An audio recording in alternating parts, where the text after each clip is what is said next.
Hi guys, welcome back to another Storytime Society, another episode of Storytime Society. So happy that you're here. I'm so happy that you're alive. I have my iced latte with cinnamon coffee cake creamer, and it's really good. I think I put a little too much creamer in, but that's just the vibe for me because I love a creamy coffee. So, yesterday we had a hurricane, but I live on the East Coast and South, so it didn't really hit us at all.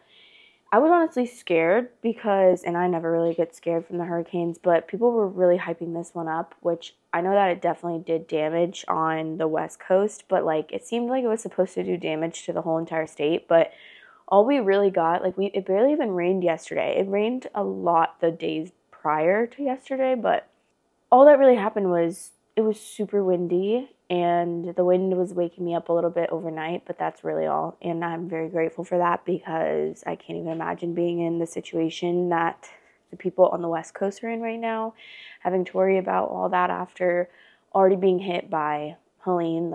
That's just so traumatizing, honestly, and scary. And it's also really scary that Tampa is basically falling off into the ocean, and I feel like that's going to be all of Florida at some point. So yeah, praying for those who were affected. And I can't imagine how scary that was because I was just a little bit nervous. And I don't really typically get nervous about hurricanes, but I was really nervous for this one because I was just feeling like it was going to flood really badly, and I don't know. I know it wouldn't have been bad here because we're on the second floor and then we have hurricane windows and stuff, so it would have been fine. But sometimes when you watch the news or you just see TikTok videos, it gets a little bit scary, and I just feel like they were making it, which it was really big. It was a category 5, but then I think it went down. I don't think it even hit. I'm pretty sure it hit at a 3 or a 2, which obviously is still devastating and really sad, but a 5 would have been insane. So I'm at least very happy that it ended up slowing down a little bit and being a little less crazy, although still, hurricane is a hurricane and you really don't want to be hit by that. Especially just feeling so sad for all the people that had to get rid of every single thing in their house or in their businesses.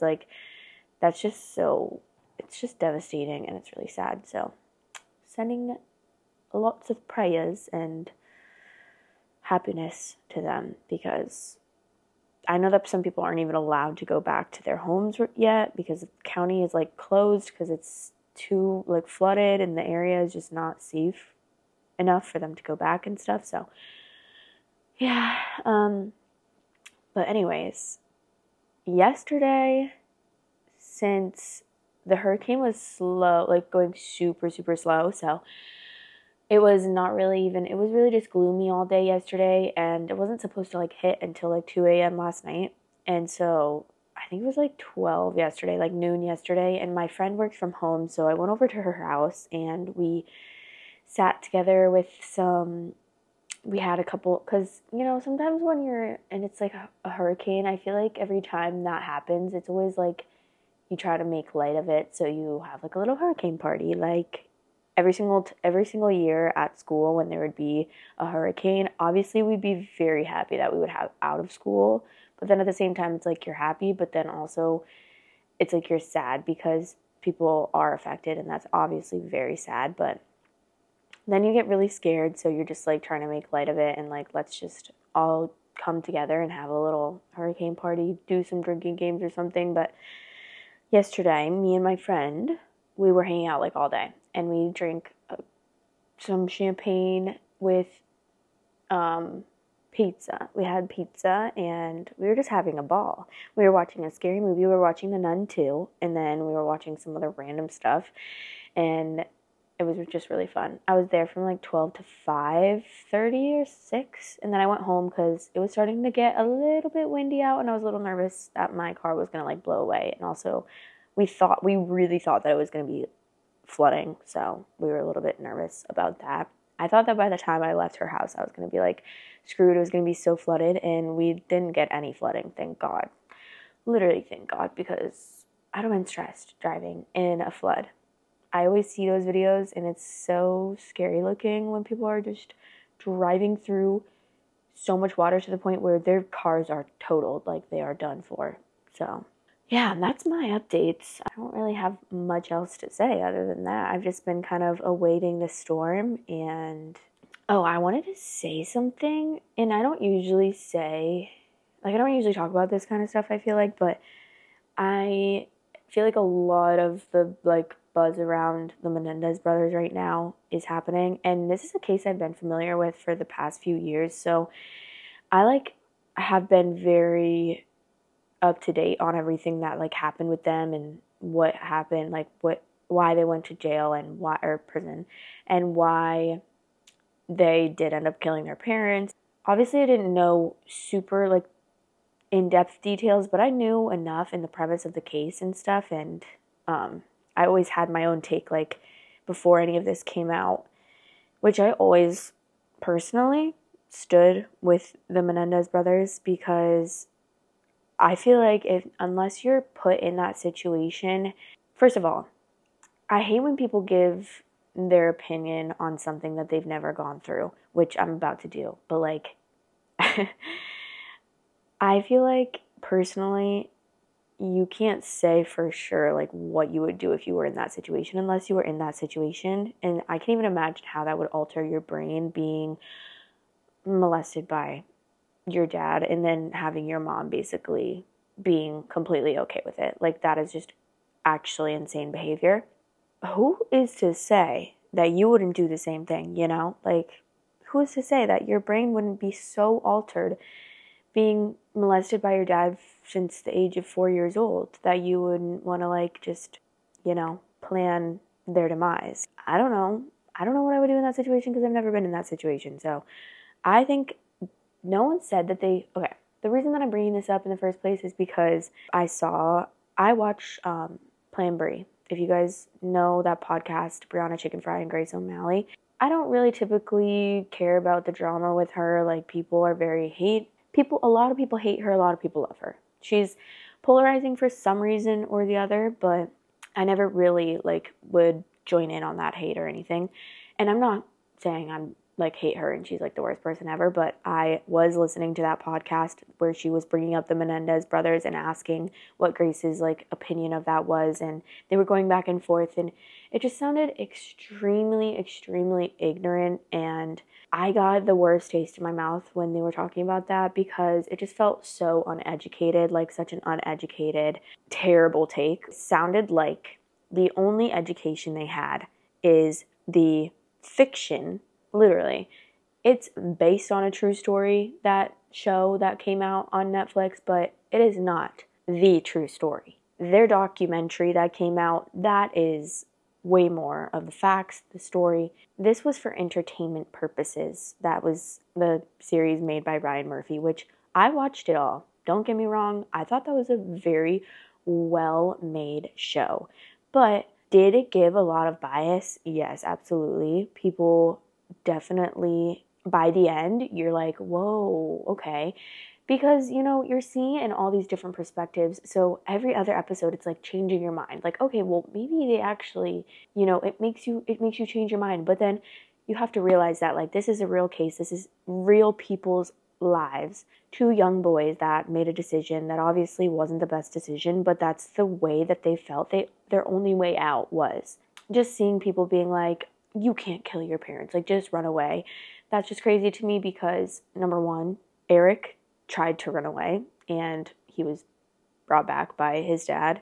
And number two, he tried to go to college to get away and he still was yet again met with, you're going to be staying home like 80% of the time. You're not living at the dorm, because, of course, his dad still wanted to touch him and abuse him. So I just hate that. And that made me really upset when she was talking about that and kind of like making light of it or making a joke of it, because it's not a joke. These people have spent 30 plus years of their lives in prison, feeling guilty about what they did, but also wrestling with the fact that, like, that's what we felt we had to do in the moment to be able to get out and survive. Like, we genuinely thought that we had to do this to survive. If you listen to the testimonies of their family, or you just listen to anything their family says in the documentary, they're like talking about way long ago when they were staying at their house and Eric told one of, I think it was his cousin or something, and the cousin went and told the mom, and the mom never brought it up again. Basically, Eric got in trouble for that, and then it was never brought up again. When you listen to people in their family tell these stories, it's like, how can you not believe them that they weren't sexually abused? Like, how can you think that these boys lied about that after watching the true story and the true testimonies and the real court case and the real videos of this case? Like, that's why I just, obviously, no one, like, Brianna is not going to see this and she's not going to see my comment on her video, but I commented something just, like, so random, like, not anything bad. I was just saying, like, I really wish you would educate yourself a little bit more, because this was just a little bit icky to hear.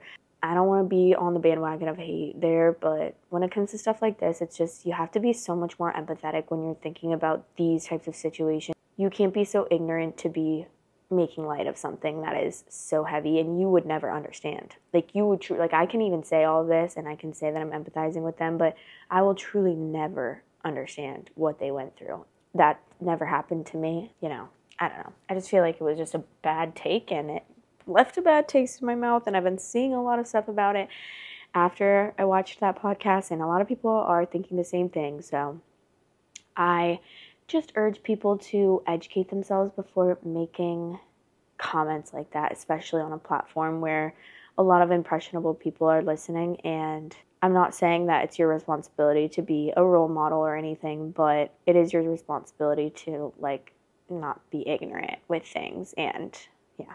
Okay, that's all I had to say about that, but I stand with the Menendez brothers, honestly. Free them, because they served their time. No one said they shouldn't have gone to jail, at all. No one said they should have gotten off scot-free, like, you know, okay, you did that, have a good life, go live your life. I certainly don't believe that. I mean, obviously they did a crime. They needed to pay for the crime that they did, but I don't believe that they should have gotten life in prison, and I don't think that they should have even been up for the death row. Like, I don't even think that should have been a thing. I truly think, like, I'm not a lawyer, so I don't really know, but, like, a lesser sentence, and I believe that they have served their time, and they have paid their dues, and that they deserve to be free. I think that they would be great addition to society, because I've seen that they are doing, like, a lot of great things in their lives, even in prison right now and over the past 30 years. So I support them and I stand with them. That's my opinion, and that is my 2 cents, if you cared about it. And I know I probably just repeated myself a lot, but I just really wanted to get through that, you know, people gotta start thinking, or if you don't know, if you're truly ignorant about a situation, then you shouldn't be speaking on it as if you are so educated and know, like, 100% what your opinion would be. But that documentary was very good and very informative. Okay, anyways, we're going to start the story. If you haven't already, press the subscribe button, comment, or you can wait till the end of the video to comment to tell me what you thought about the stories, and like the video, because obviously that lets the algorithm know that people like my videos, and then maybe pushes it out to more people that would enjoy my videos. And yeah, you can also watch or listen on Spotify. The link is below. But the first story is, okay, let me just clear my throat. I lost my virginity to my dad's best friend.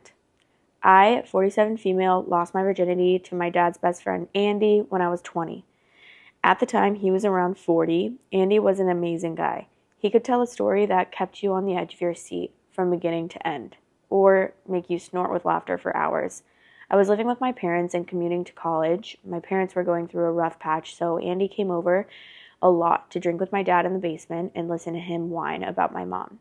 My original bedroom had been turned into a sewing room for my mom after I finished high school, so I slept in the extra room in the basement. That meant that I saw a lot of Andy. My dad frequently passed out in his chair, and Andy would come hang out in my room with me. The night it happened was basically the same as any other night that we hung out. Something caused the mood to change, and next thing I know, we're going at it in my bed. It was incredible. He was so gentle and mindful of my needs. It was perfect for my first time. We had sex a lot after that. We would sometimes meet somewhere else, but it was usually in my room after my dad fell asleep. I absolutely fell in love with this man. I knew that we could never actually be together, but I couldn't stop myself either. We stopped sleeping together after about 2 years. He met someone closer to him in age. She had no desire to have kids like him. I wanted kids, which was a major reason a real relationship never happened. Andy died when I was 34. I was devastated because a part of me never stopped loving him. My dad couldn't understand why I could barely function for about a week. I couldn't tell him the truth. I knew he'd be furious, and I didn't want to ruin his memories of Andy.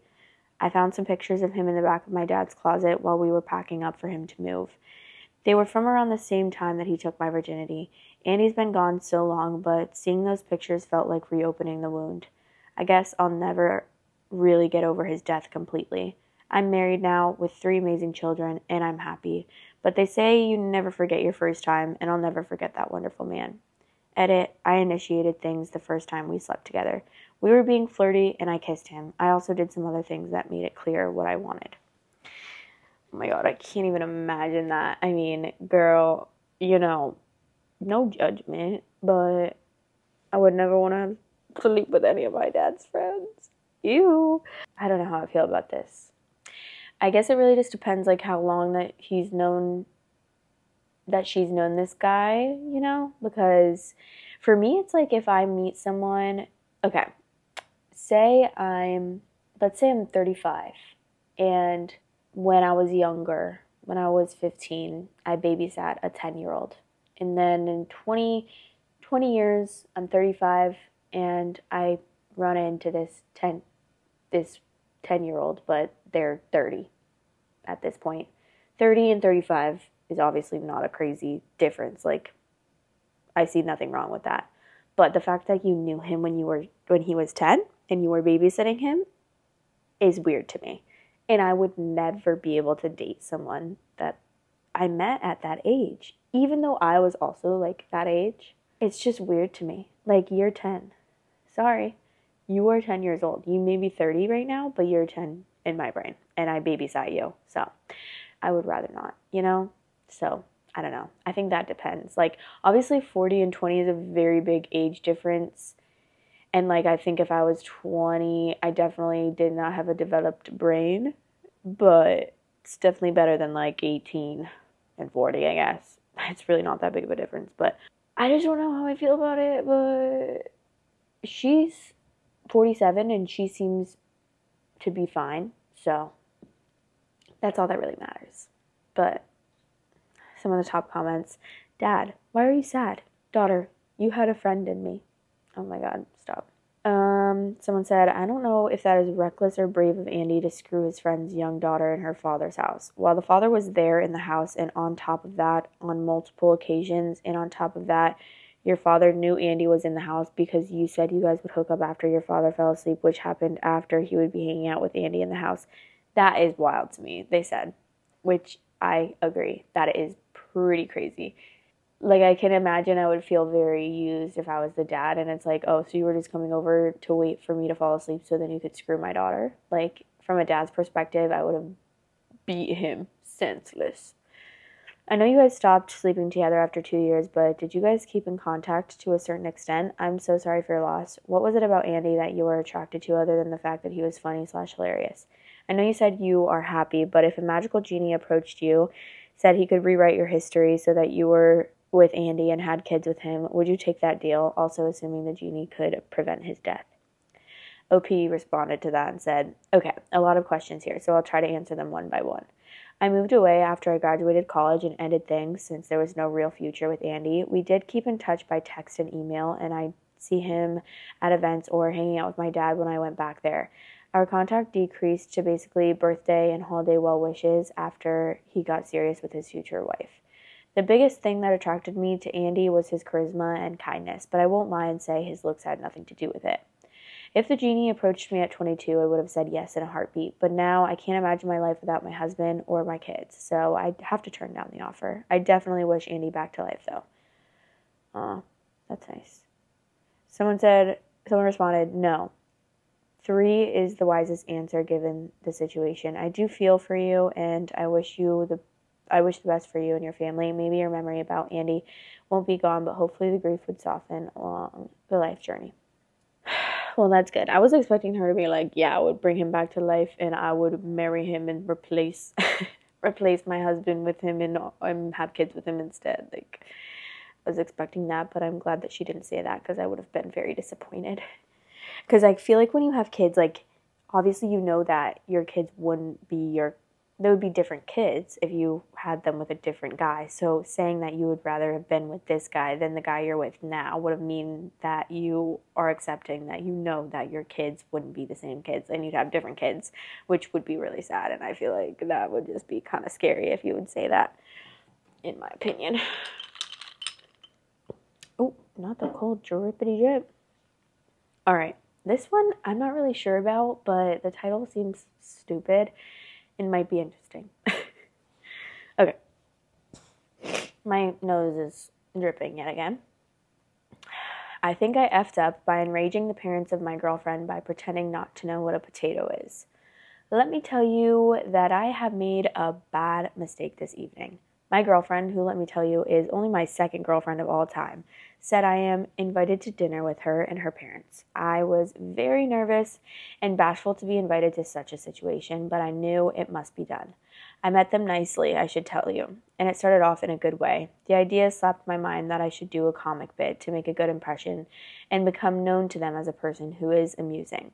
When I saw that baked potatoes were served, I got the idea that it would be very good if I pretended I did not know what a potato was. That would be funny. Well, let me tell you, it backfired in my face, and I'll tell you how. So first, when the potato became on my plate, I acted very interesting. I showed an expression on my face so as to seem that I was confused, astounded, but in a way, curious and interested. They did notice and seemed confused, but didn't say anything. So I asked, "This looks very interesting. What is this?" They stared at me and the mother said, "It's a baked potato."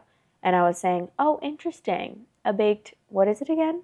And she was like, "A potato." And I was like, "A potato. Oh, interesting. Never heard of potato. It looks pretty good though." And then they didn't see that I was joking, but thought I really didn't know what a potato was. So I knew I would be very shamed, humiliated, depressed, and disgusted if I admitted to making a bad joke. So what I did was acted if it was not a joke, but I committed to the act of pretending that I didn't know what a potato was. They asked me, very incredulous, did I really not know what a potato was? Have I really never heard of a potato? I went with it and told them yes. I did not ever hear of a potato. Not only had I never eaten a potato, but I never even heard the word potato. This went on for a bit, and my girlfriend was acting very confused and embarrassed by my antics. And then the more insistent I was about not knowing what a potato was, the parents started thinking I did know what a potato was. Well, let me tell you, I had to commit 100% at this point. When I would not admit to knowing what a potato was, the father began to get annoyed. At one point, he said something like, "Enough is enough. You're effing with us. Admit it." And I said, "Sir, before today, I never heard of a potato. I still don't know what a potato is, other than some kind of food. And I don't know what to tell you." Well, let me tell you. He got very annoyed. I decided to take a bite of the potato, and when I did, I made a high-pitched noise and said, "Tastes very strange." That's when her father started yelling at me, and the mother kept saying, "What are you doing?" And my girlfriend went to another room. Finally, the father said I should get the F out of his house, and I said it was irrational to treat me like this just because I never heard of a potato before. Well, let me tell you, he didn't take it that kindly. Now, in text messages, I have been telling my girlfriend I really don't know what a potato is.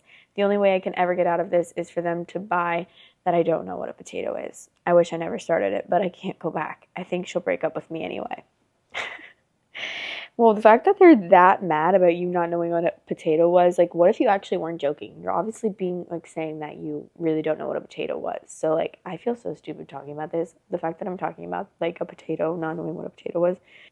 Like, if you actually didn't know what a potato was, that would be really rude of them to be cussing at you and kicking you out and getting mad at you, and then your girlfriend breaking up with you over not knowing what a potato was? Not me, literally, like, I never have this runny of a nose until I start filming. So annoying. Okay, let's just read some of the top comments, because, like, what am I going to say about this? It's literally the strangest story I've ever heard. Okay, the top comment. That would be the spot where I burst out laughing. Never ever did you hear of a potato. You need to commit 100% to this now. Invent a religion, perhaps an obscure offshoot of Roman Catholicism, formed after the Irish potato famine. Oh my God, stop. Invite your girlfriend to meet your parents. Have your father take her aside and ask if potatoes were served at the dinner with her parents. When she says yes, he looks alarmed, mutters something about wanting to keep them from him, and never mentions the subject again.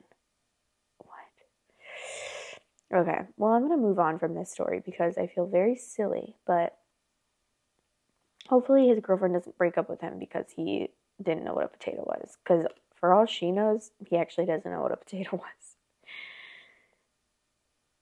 Oh my God, I can't stop. I can't stop, guys. I'm so sorry. This is so crazy. The amount. I've been sick for over a week, like a week and a half now, but I'm getting over it, so it's okay. Okay, next story. The title is, Am I the asshole for not wanting to break up my engagement with my fiance that happens to be my stepsister? Apologies for the throwaway, but giving the title, I hope everyone can understand why we want to stay anonymous. I don't care if you believe me. The title is correct. I, 28 male, have been in a relationship with my now fiance, 27 female, for the last 5 years, and now engaged for a couple of weeks. She also just so happens to be my stepsister as well. Our parents want us to break it off and break up because they think it's weird. The problem with this is I have known my fiance for more than 8 years, and the only reason why we are step-siblings is because her father and my mother started to date 3 years back after we introduced them to each other and got married last year. My mother and her father were both single when we introduced them to each other at her 23rd birthday party, and we never thought a relationship would happen between them because they are worlds apart. Introducing the parents are just one of those things that comes with being in a relationship. That was our thoughts. Neither my father or her mother are alive. They're not alive? Wait, sorry. Okay, I'm confused, but that's what it says. Neither my father or her mother are alive. We found out about them dating 7 months into their relationship, and yes, it was weird as hell, but decided to stay out of it because their relationship had nothing to do with us and they seemed happy. Everything was going sort of okay, but we did keep our distance from them as the situation was still weird for us. They also left us alone, but that all stopped after their wedding. Oh, okay, I get it now. She's saying Okay, so it was his mom and her dad that got married, and their opposite parents aren't alive. Okay, that makes sense.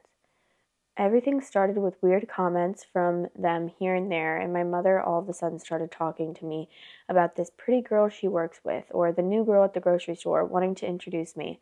Her father basically did the same, but in a more subtle way, talking about them not getting married young, traveling, enjoying life, all that. We found this strange, and multiple times we asked them to stop. Everything escalated after I proposed, and they were pissed, to say the least, when we told them. They got visibly angry, yelling at us and asking what people would think. Are we trying to make them look bad? We're siblings. The joke of us dating has gone on long enough, and it's time we break up because we are no longer allowed to date each other because we became a family after they got married. They actually demanded that we call off the engagement and break up because they are tired of how awkward we made them feel and having to hear other people talking behind their back. We were disgusting. My fiance was actually in tears at this point. I told them to go F themselves as we did nothing wrong, and if anyone was disgusting, it was them, because who goes out then, marries their child's partner's parent? If they wanted to see disgust, they should look in the mirror. Things almost got physical between my fiance's father and me, but my fiance came between us and just asked if we could leave. I was pissed. I don't think I've ever been that angry. Now call me childish, disgusting, a pig, or an asshole, whatever. I don't know. I know I'm a dick, and how pissed I was.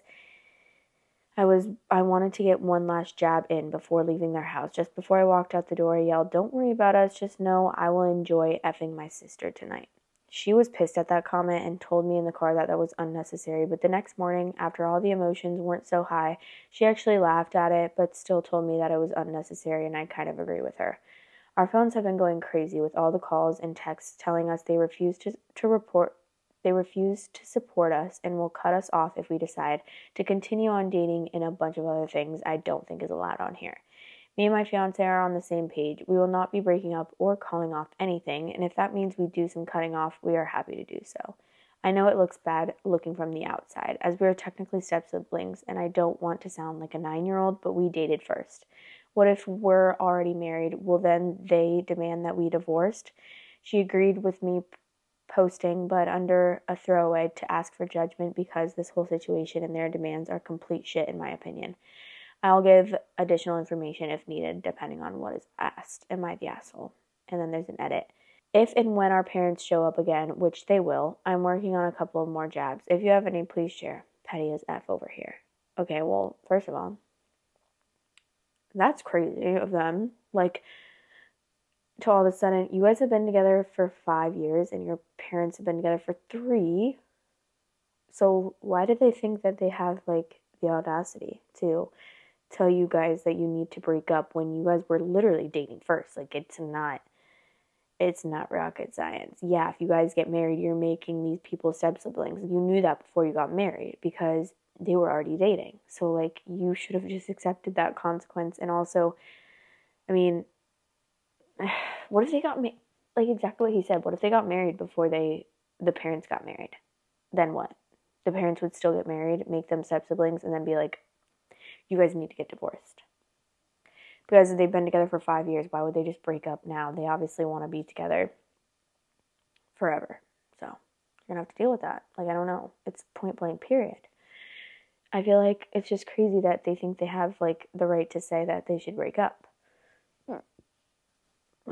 Some of the comments. Not the asshole. Tell your parents they need to divorce since they are the ones that decided to make themselves look weird. Yeah, they don't get to claim the moral high ground just because they rushed into the wedding faster. She was my girlfriend before you two met, and she still was my girlfriend when you perverts made her my sister. I mean, technically, I feel like I would just ignore that. I would just be like, we're not really step siblings because we're literally have been dating, so. But, like, I don't know, what's the like, is it legally okay to marry your step sibling? That's crazy. I can't even imagine, like, I mean, obviously they were dating before they got married, but, like, I'm thinking of, like, my step siblings and my, like, real siblings. If they got married, that'd be so weird. It'd be so weird. But technically they're not blood, so, like, the only thing that really makes us siblings is that we grew up together, which would be weird, for sure. But, like, if our parents never got married, it wouldn't be weird for them to get married, you know? Like, if my brother married my stepsister, it wouldn't be weird if our parents never got married. But it's only weird because our parents got married, and then obviously we became step siblings. But that's just weird. Oh, wait, have they been together for 8 years or 5 years? They've been together for 5 years, yeah. They've known each other for 8 years, though. That's ridiculous. I'd be, like, so regretting ever even introducing my parents because now they're causing a fuss. And also, I wonder what they're saying they're going to cut them off from. Like, what, do they give them money or something? I feel like they're old enough to be fine without them. But honestly, I say F it. Just cut them off. They seem very toxic and go get married. As long as it's legal. Is it legal to marry your step-siblings? Like, I honestly have no idea. But I kind of want to look it up. Let's see. Is it legal to marry your step-sibling in the U.S.? Yes, it is legal to marry your step-sibling in the United States. Step-siblings are not blood relatives, so there are no state laws that prohibit their marriage. Marriages between close blood relatives are prohibited because they risk having children with genetic defects. Marriages between relatives are considered incestuous and void, regardless of whatever the relatives are, legitimate or illegitimate. What? I don't know what that means. What does illegitimate and legitimate mean? I don't know what that means, but okay. So they should just get married and say who gives a shit about what these people are saying. Bye. Like, get out of my life. You guys are so welcome for introducing you in the first place. Next. Oh god, I don't know about this. Oh, I need to like crack my hip so bad. Oh my god. I like feel it, but it won't crack. Okay, these people are 19, so I feel weird reading this because the title, but we're gonna read it because someone put it on our subreddit, which is linked below if you want to join the subreddit. We have 263 Storytime Society members on there, and you can post, cross-post, post your own stories, whatever you want to do. And yeah, it's fun. Okay, the title. I think I effed up by agreeing to a threesome with my best friend.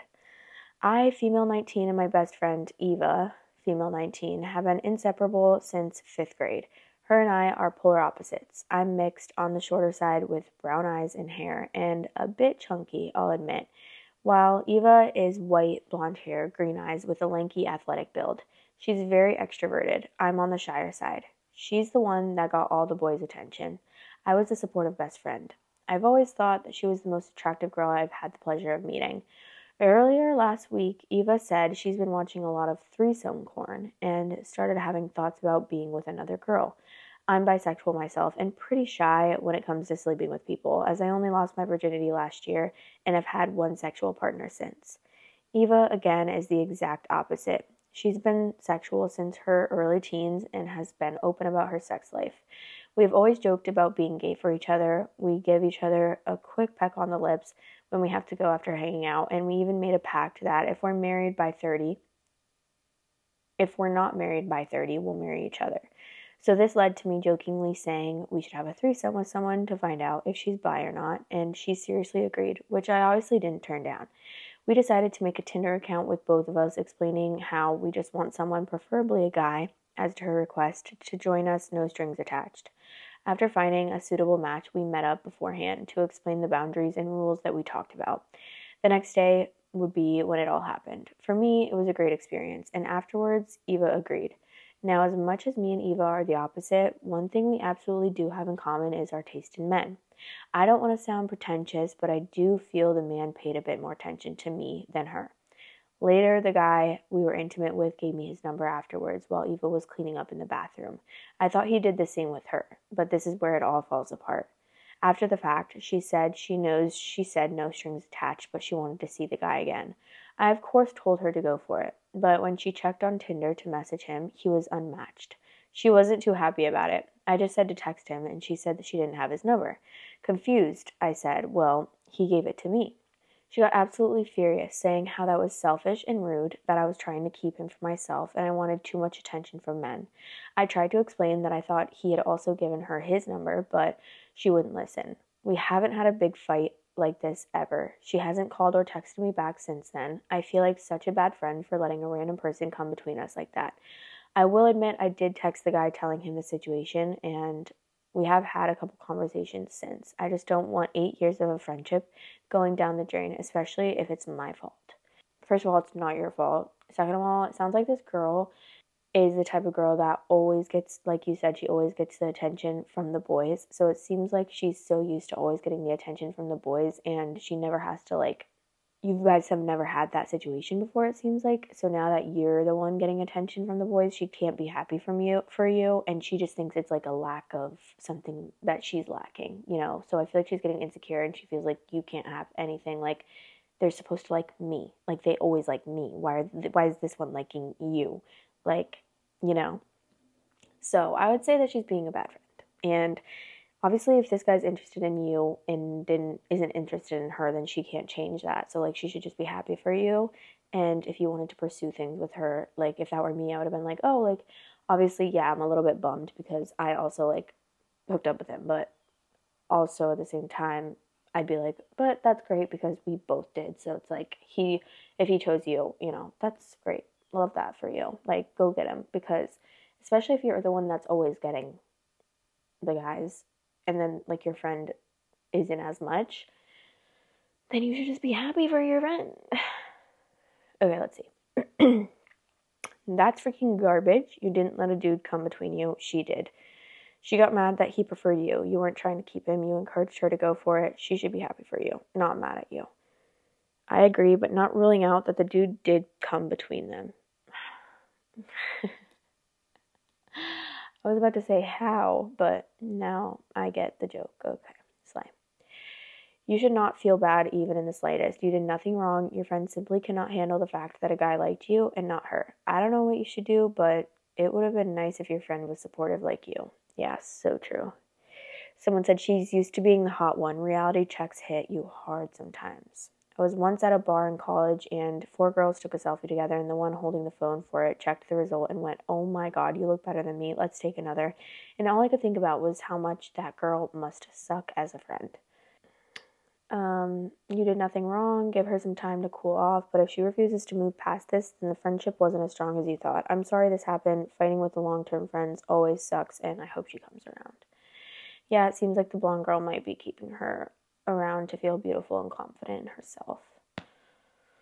Oh, God. Those are the worst type of people. I feel like, yeah, no, I don't think I ever did that. Obviously, like, if I ever felt like I was interested in someone and then they ended up liking my friend, like, inside I would be a little bit hurt, but I would never be like, oh my god, unless, like, obviously, I started talking to him and, like, we had a thing, and then my friend started talking to him after knowing that I liked him. But I feel like obviously you would be like a little upset, but there'd be no reason to like freak out. But then again, they're 19, so it's like, okay, it's understandable why they'd be upset about that, When you're 19, it's like, girl, you take everything so seriously and it's really just not that deep, but to you it is because you're 19 years old. Like, I can't even think about back when I was 19. Like, what was I doing when I was 19? I was a freshman in college, being probably so immature and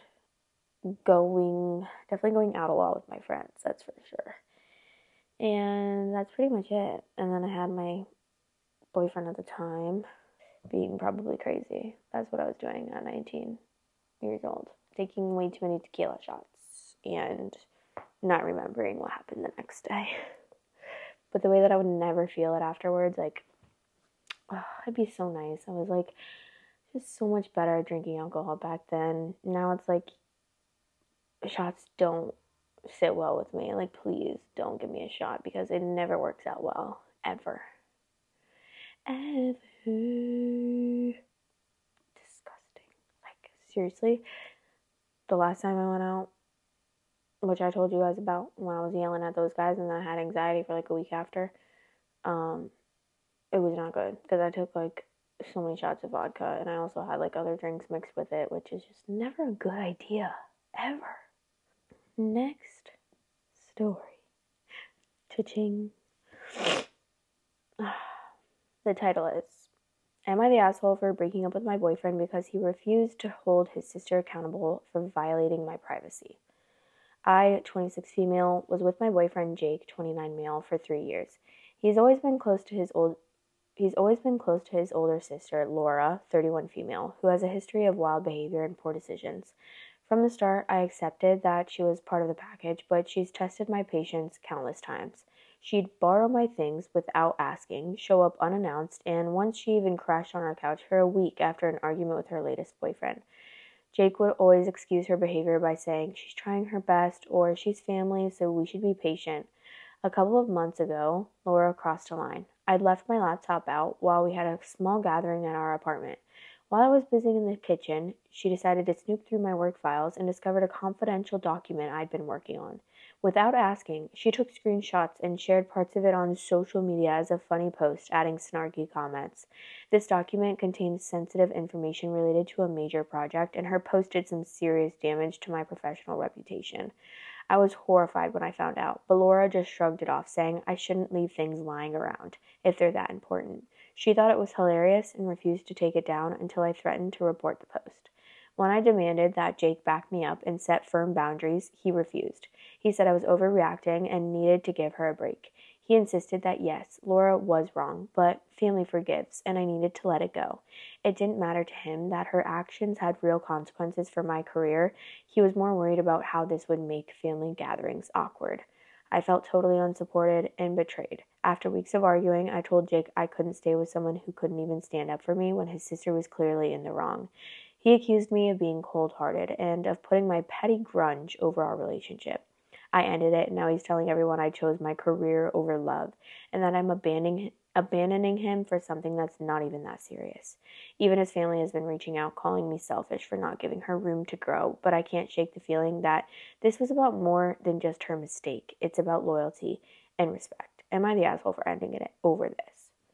Absolutely not, and you should tell this man to go date his sister if he's so concerned. Like, at some point, you can't be a little bitch boy, and you gotta make some boundaries, because the fact that this man is 29 years old and he can't understand that you can't put, first of all, why are you going through my computer?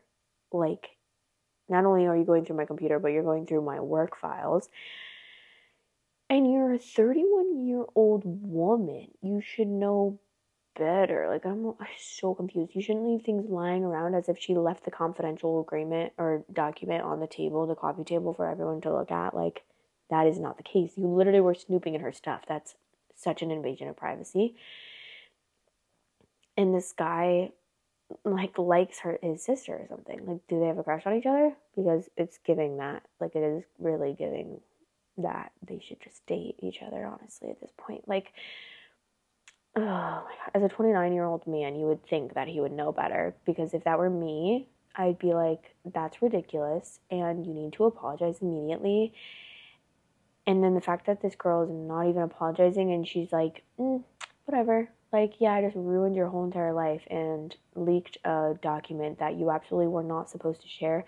That could probably get her sued if they think that she was sharing this document. So I would literally have, like, punted this woman. I hate her. And I hate him even more than that. Like, in situations like this, yeah, okay, I understand their family, but at this point, your girlfriend comes before, in this situation especially. If it was something that, like, say this was, the roles were reversed, and his girlfriend went through his sister's things and shared a confidential document on social media, he would probably be like, he'd be pissed, and he'd be sticking up for his sister probably. So maybe he should do the same with his girlfriend, because it's like, it's not even about being a sister or being a girlfriend. It's about the fact that this is just wrong in general for anyone to do, even for if it was a friend. Like, this is just straight wrong. No bueno, not good. Like, I would be pissed. Oh my God, the way I would egg their house and egg their car would be crazy. Be like, well, no, we hate a man that can't set boundaries, honestly. Especially with family. Like, that's literally the worst case scenario, because let me tell you, I can set a boundary. And if I know someone's doing something wrong, like, you're probably just going to be cut off, to be honest, but at the very least, it's going to be, I'm lowering my contact with you, because I don't want that in my life. Like, when I know that you did something wrong, I would never be like, family forgives. Okay, is she a 3-year-old that, like, spilled something on the floor or something? No, she's a 31-year-old woman. She should know better, and that would be grounds for literally, like, me not talking to my sister for so long. If that happened to me, I would be like, girl, you're not coming over, and if you don't learn your lesson after this, then you will never be coming over ever again, and I probably will not be talking to you as much as we do talk. Okay, some of the top comments. Oh, hell no. That's not the kind of behavior one forgives. Family or not, she very seriously jeopardized your job and professional reputation for a very, very ill-judged and vindictive prank. Why would it even be so funny for anyone to see your project-specific work documentation shared on social media? There's no amusement factor here at all. Personally, your partner's reaction to his sister's appalling behavior and his refusal to back you up is not something I could get over. Doesn't matter how great he might be or other aspects of the relationship. Absolutely hell no. Not the asshole. Yeah, that man is going to have problems getting a relationship if that's how he goes about things. OP said, I felt so guilty about ending things, even though it felt like the only way to protect myself. Honestly, I thought maybe I was being too harsh, especially when his family started reaching out and making it sound like I overreacted. But like you said, her actions went beyond just a prank. She seriously crossed a line, and Jake's reaction only made me feel worse. If he couldn't understand why this was such a huge deal for me or back me up here, I kept wondering what would happen in the future if there were other situations like this. It's such a relief to know I'm not crazy for expecting him to support me. The fact that she even thinks that she could be wrong is crazy to me because that just shows how much like she probably, I'm assuming, I don't know what's her relationship with other people, but I feel like if that were me, like I would be talking to my family, my other family and friends about it, and I would not be, because obviously when you're around all the people that are saying the same thing, you start to believe it and you start to like convince yourself, wait, maybe I'm the wrong one if all these people are agreeing. But then like if you went outside of that family, which it sounds like this family just has their, they're just used to this sister making all these mistakes and they're just like, oh, forgive her, forgive her. Like she just made a mistake. But if you went outside of that family and asked other people's opinions, I can almost guarantee you no one's going to agree that that was okay and that you should just forgive her. Especially if she's not even saying sorry. So what is there even to forgive her for? Because she hasn't even said sorry. It's kind of ridiculous. Whatever you do next, my advice is to stop taking calls from his family. They're trying to guilt you back into the relationship. Going through someone's computer in their own home and posting their private work online should be a criminal act. To me, it would feel like a theft. Yeah, I feel the same, but I feel like more so like, I don't know. I'm trying to think of a crime. I don't think it would be a theft in my mind. I feel like it would be literally sharing confidential, like even though she didn't sign like an agreement or anything, but I feel like she should still get in trouble for sharing confidential information. Like you don't just go like doxing, honestly. That's like if I went and like shared someone's number online or their address or something, like that's not right. So why would you think that that's right? Like that has to be a crime. That has to be a crime. So tragic. Okay, so someone commented on one of my videos saying that I should put trigger warnings before some of the content, which I totally agree. And usually if they have the trigger warnings at the top of the page, I will read them and read the trigger warnings because obviously I don't want people to be triggered when they're reading the stories or listening to me read the stories. But the only thing is, when they don't have those trigger warnings, obviously I can't say anything beforehand because I haven't read any of the stories beforehand. But if I were to like edit before I start reading and like at the end I'll record something and then edit in at the beginning like content warnings, blah blah blah blah blah. Some of the stuff I don't know what to call it. Like would these stories need trigger warnings? Because I don't know. I feel like to me, none of these stories are triggering, but obviously that's just my own personal opinion and it could be triggering to someone else. So I'm learning. So if you could comment if you think any of these stories are triggering, in which way they are triggering, because I need to learn like how to categorize them. But yeah, I don't know. Let me know. I would love to hear feedback on that. Anyways, I hope that you guys enjoyed this episode. Please, please, please comment what you think about any of the stories, if any of them caught your ear or was more interesting to you or shocking to you than another. Please let me know in the comments because I love to chat with you guys. And obviously, subscribe, do anything that you can to just like press a button. I would love for you to do that. And if you don't want to, that's also okay. Still love you. Mwah, mwah, mwah. But yeah, I hope you enjoyed this episode, and I will see you. I never say this, but every Tuesday, Wednesday, and Friday mornings at 8 a.m., I post an episode on YouTube and Spotify. So if you want to listen or you want to watch, it's always every single week. For the past 5 months that I've been doing this, I have not missed a day. So we love that. So slay for consistency, and I love you guys, and I'll see you in the next episode.